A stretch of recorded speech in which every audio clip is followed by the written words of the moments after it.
When I was younger, I was annoying, arrogant, and socially inept. I couldn't figure out what was wrong with everybody around me and why nobody wanted to be friends with me. I asked for advice on what I could do to make people like me, and I got generic advice that basically told me to do nice things for people. I learned to perform friendliness, but even in that performance, my goal was still self-serving, and people could tell.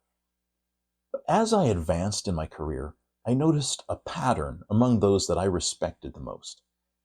When we talked, they would often make reference to things that came up in previous conversations. Sometimes these were technical topics, sometimes business, and sometimes simply personal. I remember once in particular when I showed up to work one weekend for a special project, and I was greeted with the question, "How's your boy?"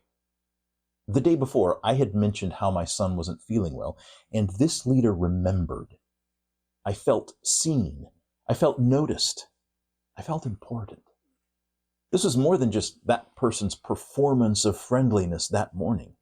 His question about my son happened only because he was listening and paying attention the day before.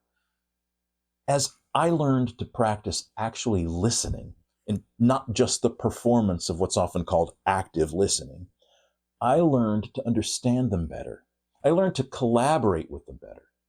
And I even learned to help reconcile differences between groups with competing perspectives. If you want to kindle a warm and friendly workplace environment, focus less on performing friendly behaviors and concentrate on listening so you can understand others better. The more you understand them, the more friendly behaviors will come naturally. If you'd like to explore your situation more deeply, let's talk.